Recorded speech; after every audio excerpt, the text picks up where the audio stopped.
जैविक संसाधन वे होते हैं जिनमें जीवन चक्र पाया जाता है, अर्थात प्रकृति में पाए जाने वाले समस्त सजीव संसाधन जैविक संसाधन कहलाते हैं। कुछ जैविक संसाधनों के उदाहरण आपने पढ़ लिए थे। सबसे पहला पढ़ा था पशुधन संसाधन, पशुधन संसाधन संसाधन। और पशुधन संसाधन में आपने पढ़ा कि कृषि की एक सहायक क्रिया है पशुधन। पशुपालन जिसको कहते हैं वो एक सहायक क्रिया है। भारत के विभिन्न क्षेत्रों में विभिन्न प्रकार के पशु पाले जाते हैं। उसके बाद में दूसरा हमने पढ़ा, जैविक संसाधनों में दूसरा हमने पढ़ा था पशुधन संसाधन के बाद में मत्स्य संसाधन पढ़ेंगे आज, मत्स्य संसाधन। आज का अपना प्रकरण क्या होगा? मत्स्य संसाधन। मत्स्य संसाधन, मत्स्य का मतलब है मछली और संसाधन का मतलब है मानव के दैनिक जीवन में काम आने वाली प्रत्येक वस्तु। एक आहार के रूप में, एक भोजन के रूप में मछली का प्रयोग होता है, अतः इसे मत्स्य संसाधन कहा गया है। आज भारत में लगभग 1800 प्रकार की मछलियां पाली जाती हैं। वर्तमान में भारत में लगभग 1800 प्रजातियों की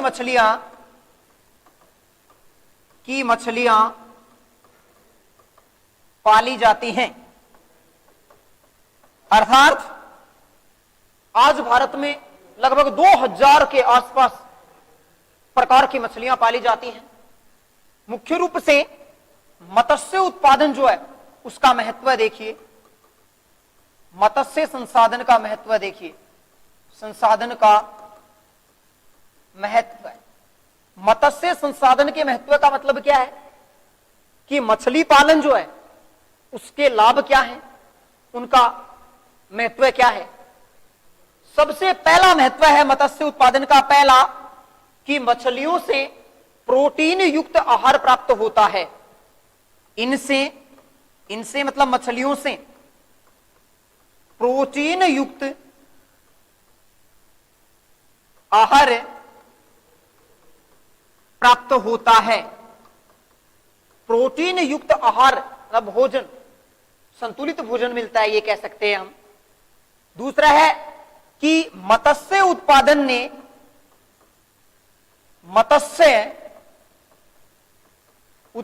ने भारत में लगभग 1.14 करोड़ 1.14 लाख लोगों को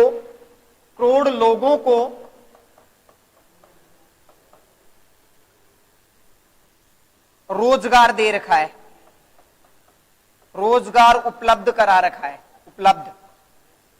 हम ये भी कह सकते हैं कि मत्स्य उत्पादन से, मछली पकड़ने से या मत्स्य पालन से वर्तमान में भारत में लगभग 1 करोड़ से ज्यादा लोगों ने प्रत्यक्ष और अप्रत्यक्ष रूप से रोजगार प्राप्त कर रखा है।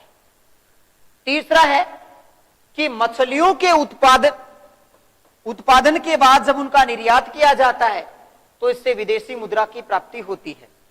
निर्यात से विदेशी मुद्रा की प्राप्ति,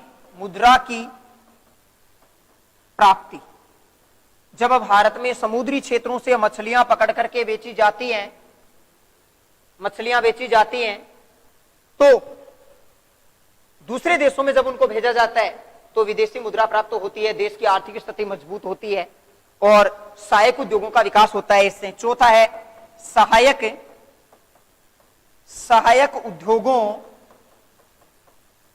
का विकास। सहायक उद्योगों का मतलब है कि एक उद्योग के साथ दूसरा उद्योग विकसित हो जाता है। भाई मछली पालन किया जाता है भारत में या मछलियां पकड़ी जाती हैं, उससे प्रत्यक्ष रूप से 1.14 करोड़ लोगों को रोजगार मिलता है। लेकिन यह रोजगार तो प्रत्यक्ष रूप से है, अप्रत्यक्ष रूप से रोजगार भी मिलता है कई लोगों को, जैसे मछली पकड़ने का कांटा तैयार करना है, मछलियों को पकड़ने के लिए जिन नावों का प्रयोग होता है उनका निर्माण करना है। भाई अगर मछली नहीं पकड़ेंगे तो मछली पकड़ने वाले कांटे का क्या काम है? नहीं चाहिए ना। मछली पकड़ने का कांटा चाहिए क्योंकि हम मछली पकड़ रहे हैं। अब वैसे भी तो अप्रत्यक्ष रूप से लोगों को रोजगार मिला हुआ है। बहुत सी बोट ऐसी हैं, बहुत सी नावें ऐसी हैं जिनको मछली पकड़ने के काम में लिया जाता है। ये सहायक उद्योग हैं कि सीधे प्रत्यक्ष रूप से मछली उत्पादन से न जुड़ करके अप्रत्यक्ष रूप से मछली उद्योग से जुड़े हुए लोग हैं, वो सहायक उद्योगों में लगे हुए हैं। तो मत्स्य संसाधन का विशेष महत्व है, कई महत्व हैं, लेकिन हमने 4 महत्वों की चर्चा की है। सबसे पहले मत्स्य उत्पादन से प्रोटीन युक्त आहार प्राप्त होता है। दूसरा है मत्स्य उत्पादन से भारत में करोड़ों लोगों को रोजगार उपलब्ध होता है और मछलियों के निर्यात से विदेशी मुद्रा की प्राप्ति होती है और यह सहायक उद्योगों का विकास भी होता है, या ये कह सकते हैं कि सहायक उद्योगों के विकास में सहायक है। मत्स्य उत्पादन के लिए अनुकूल दशाएं कौन सी हैं? देखिए, मत्स्य उत्पादन के लिए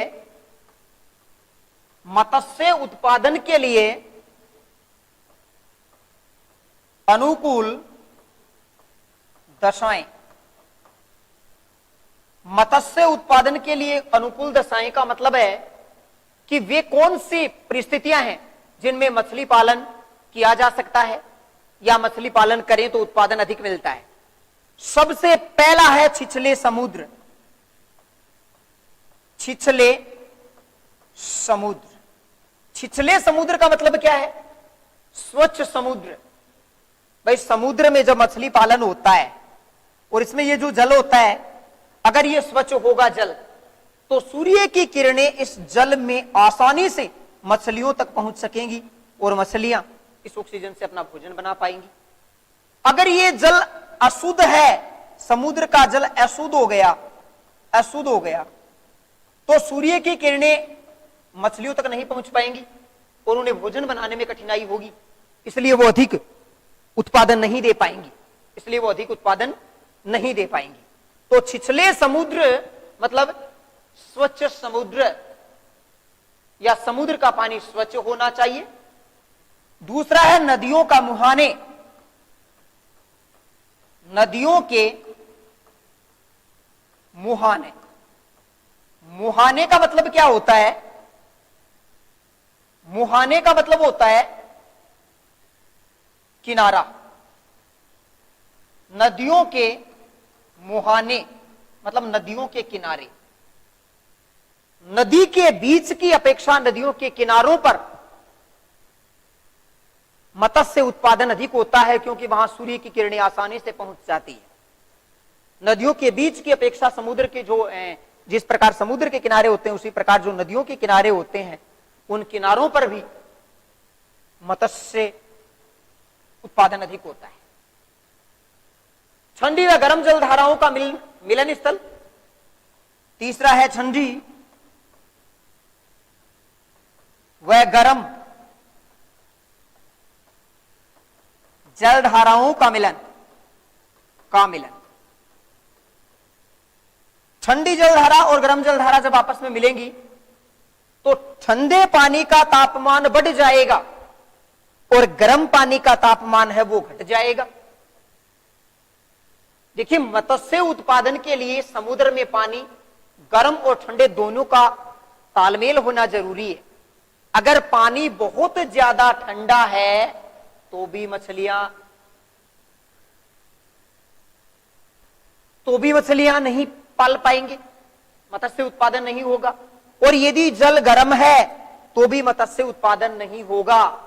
इसलिए ठंडी और गर्म जलधारा जहां मिलती है, जिसे लेब्राडोर धारा कहते हो आप, कि समुद्र में ठंडी और गर्म जलधारा आपस में मिलती है, उस मिलन स्थल पर मत्स्य उत्पादन अच्छा होता है। तो मत्स्य उत्पादन के लिए 3 अनुकूल दशाएं प्रमुख हैं। सबसे पहले है छिछले समुद्र, दूसरा है नदियों के मुहाने और तीसरा है ठंडी व गर्म जल धाराओं का मिलन। उसके बाद में देखिए भारत के प्रमुख मत्स्य बंदरगाह है। भारत के प्रमुख मत्स्य बंदरगाह है। उससे पहले कि आप मत्स्य बंदरगाह जाने, ये जान ले बंदरगाह क्या होता है। बंदरगाह का मतलब है पतन, पतन या बंदरगाह है, एक ही बात है, बंदरगाह है। पतन, देखो इतिहास में आप पतन का मतलब पढ़ते हो अंत या समाप्त, जैसे मुगलों के पतन के क्या कारण थे, भारत में अंग्रेजों के पतन के कारण। लेकिन ज्योग्राफी में, भूगोल में पतन का मतलब होता है बंदरगाह। भाई जहां बसें आकर रुकती हैं उसे बस स्टॉप बोलते हो आप, बस स्टैंड कहते हो। जहां एरोप्लेन आके रुकते हैं उसे आप एयरपोर्ट, हवाई अड्डा बोलते हो। उसी प्रकार पानी में चलने वाली जो जहाज होती हैं वो जहां आकर रुकते हैं उसे सीपोर्ट कहा जाता है। और सीपोर्ट का मतलब है बंदरगाह है या पतन। अब एक छोटा क्वेश्चन बनता है यहां कि पतन और पोताश्रय में क्या अंतर है। एक तो है पतन और दूसरा है पोताश्रय। पतन का मतलब है बंदरगाह। मान लो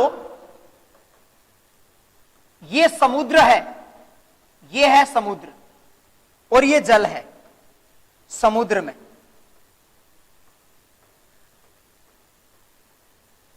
समुद्र है। अब इस समुद्र में, यहां नावें नहीं ठहर सकती, समुद्र में यहां नावें नहीं ठहर सकती। इसके लिए क्या करना पड़ेगा, इसके लिए समुद्र के किनारे यहां नावों के ठहराने के लिए यहां बंदरगाह बनाने पड़ेंगे, बंदरगाह बनाने पड़ेंगे समुद्र के किनारे। अब इसमें नावें चल रही हैं, नाव चल रही हैं, आकर के यहां रुकेंगी। और जहां अगर दोबारा चलना हो तो उसे ऐसे दोबारा चलना पड़ेगा इसमें। तो ये जो क्षेत्र है ये कहलाता है पतन। मतलब समुद्र के किनारे जहाजों के ठहरने का स्थान पतन कहलाता है। देखो बेटा ये समुद्र है ना, ये किनारा है, ये जगह वो है जहां जहाज ठहरती है। तो आप सीधा कह सकते हो समुद्र के किनारे जहाजों के ठहरने का स्थान, समुद्र के किनारे जहाजों के ठहरने का स्थान क्या कहलाता है, पतन या बंदरगाह कहलाता है। और पोताश्रय क्या है, भाई यहां नाव खड़ी है, ये मेंढक तो है नहीं कि उछल के समुद्र में चली जाएगी। मेंढक है क्या वो जो उछल करके समुद्र में चली जाएगी, चलकर जाएगी।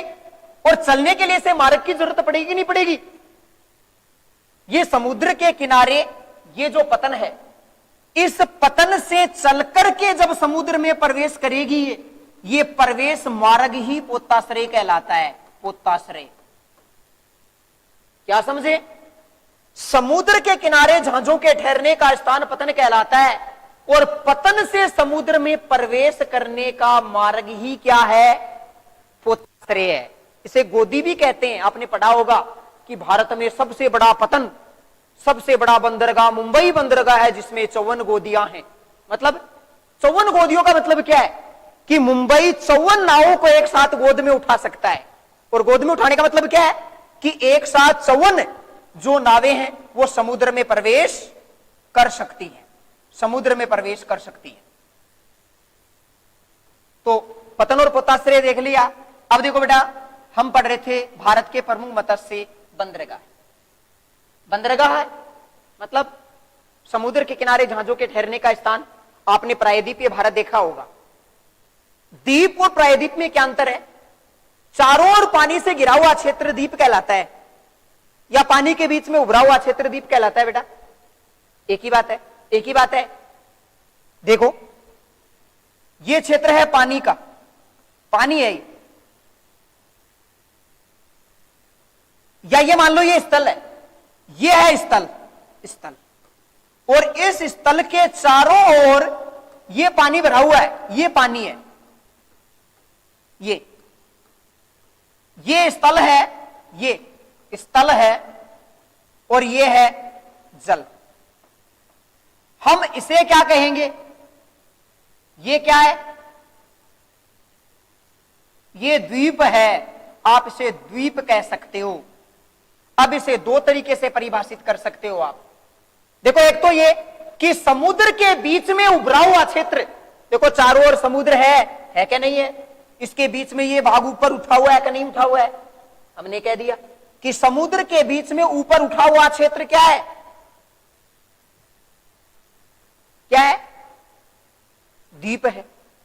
या ये कह सकते हैं चारों ओर पानी से घिरा हुआ क्षेत्र। भाई चारों ओर पानी से घिरा हुआ क्षेत्र है कि नहीं है ये? चलो ये देखो, ये एक डिब्बा है, आप देख रहे हो बेटा, इस डिब्बे के चारों ओर पानी भरा हुआ है, यहां चारों ओर पानी भरा हुआ है, यही बात बता रहा हूं जो यहां बताई है। इस डिब्बे के चारों ओर पानी भरा हुआ है। आप इसको दो तरीके से बता सकते हो। एक ये कि एक डिब्बा ऊपर उभरा हुआ है, उसके चारों ओर पानी भरा हुआ है।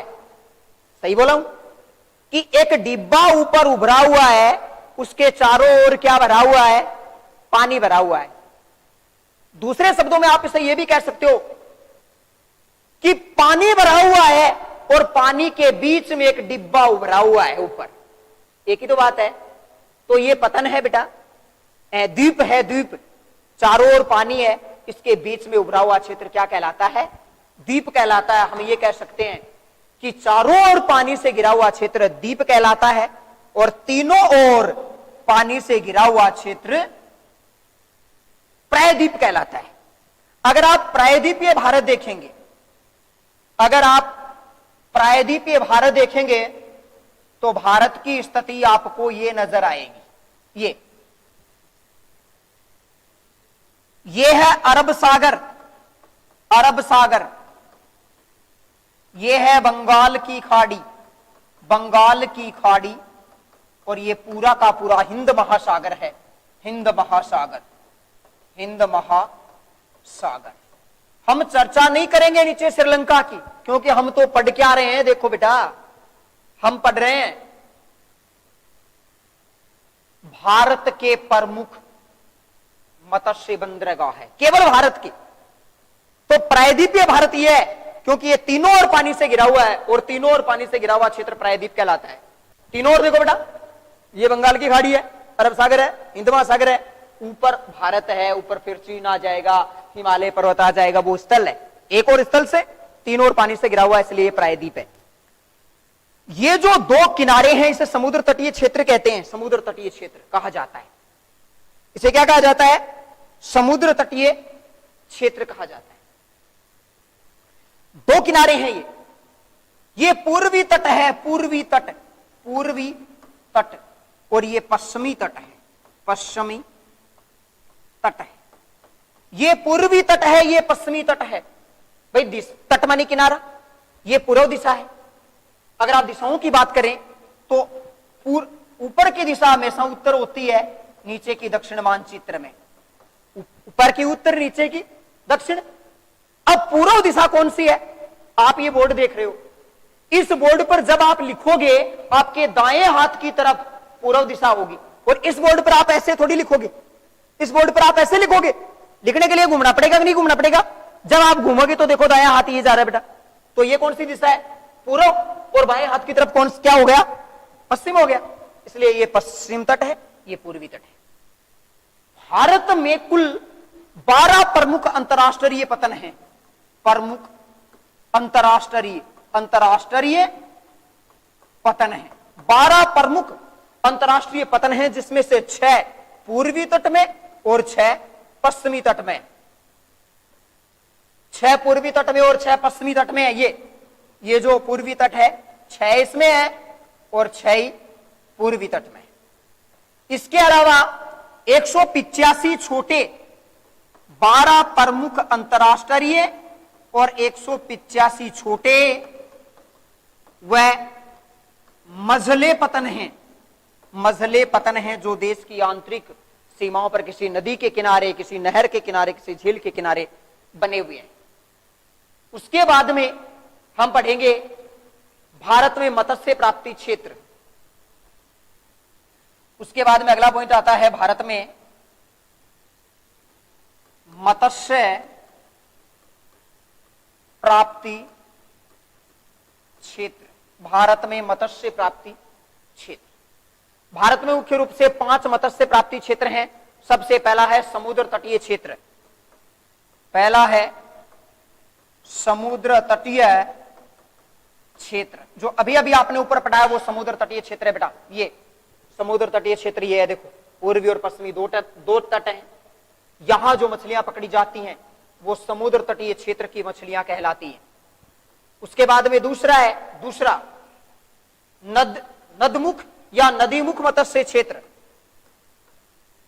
नदमुख मत्स्य क्षेत्र बेटा ये था समुद्र तटीय क्षेत्र, मतलब समुद्र के किनारे वाले क्षेत्रों में जो मत्स्य क्षेत्र हैं वो समुद्र तटीय क्षेत्र हैं। और नदमुख या नदीमुख मत्स्य क्षेत्र किसी नदी या किसी नहर, किसी नदी के किनारे जो मछलियां पकड़ी जाती हैं वो आते हैं नदीमुख मत्स्य क्षेत्र।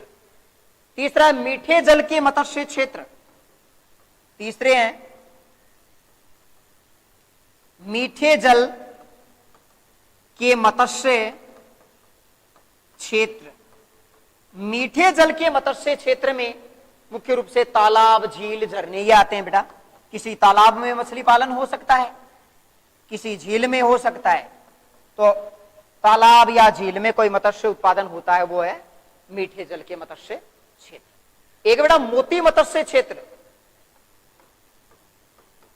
मोती मत्स्य क्षेत्र, भारत में मोती मत्स्य क्षेत्र या मोती प्रजाति की जो मछली है वो मुख्य रूप से कच्छ की खाड़ी या और मन्नार की खाड़ी से प्राप्त की जाती है। मन्नार की खाड़ी और कच्छ की खाड़ी। मन्नार की खाड़ी और कच्छ की खाड़ी से जो मछलियां प्राप्त होती है मत्स्य मोती मत्स्य क्षेत्र में आती है। एक शंख मत्स्य क्षेत्र है बेटा। पांचवा है शंख मत्स्य क्षेत्र।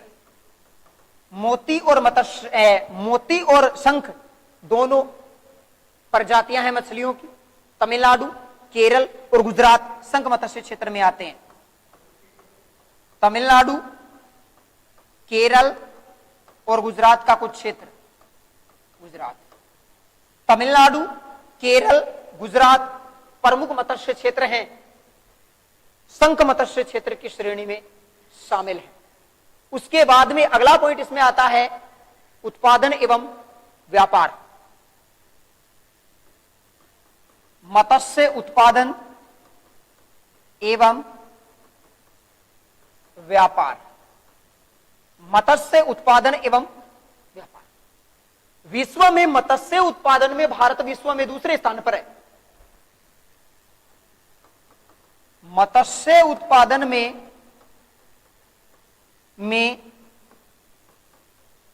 भारत विश्व में दूसरे स्थान पर है। दूसरे स्थान पर है। अगर हम बात करें 2013-14 जो अंतिम आंकड़े अपने बुक्स में दिए हुए हैं वो यही हैं। में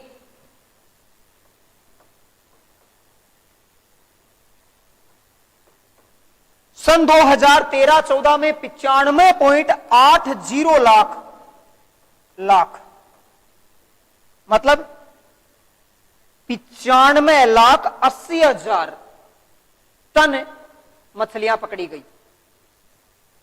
टन मछलियां पकड़ी गई। सन 2013-14 में भारत में 95.80 लाख टन मछलियां पकड़ी गई। देश में सर्वाधिक मत्स्य उत्पादन आंध्र प्रदेश में होता है। भारत में सर्वाधिक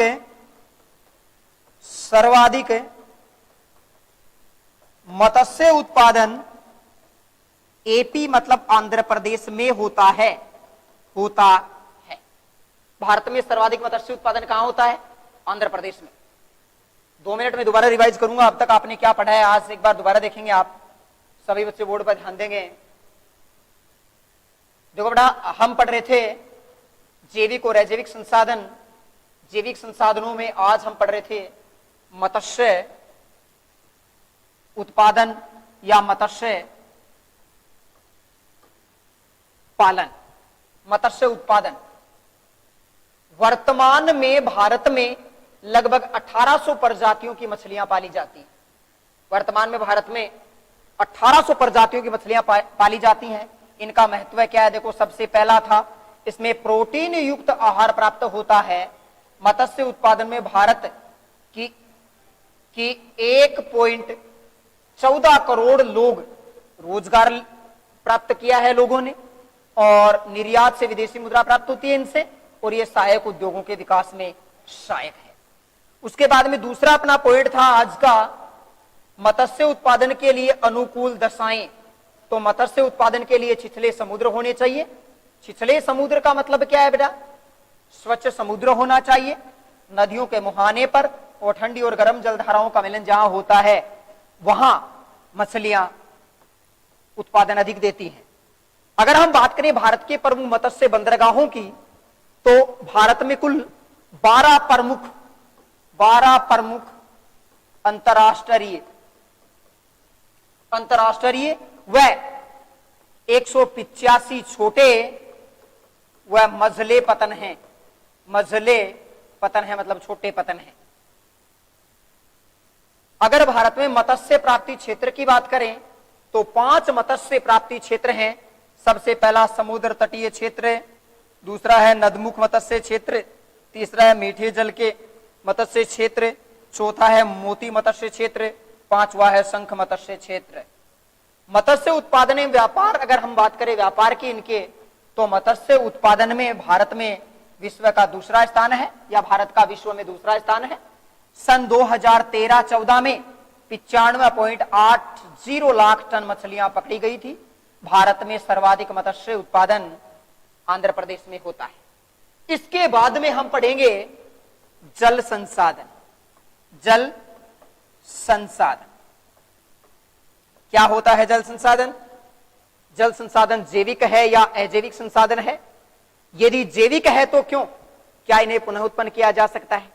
क्या जल सजीव है या फिर निर्जीव होते हुए भी ये जैविक संसाधनों में शामिल है, या ये अजैविक संसाधन है? इसकी चर्चा हम आगे के वीडियो में करेंगे। सभी बच्चों को बहुत बहुत धन्यवाद।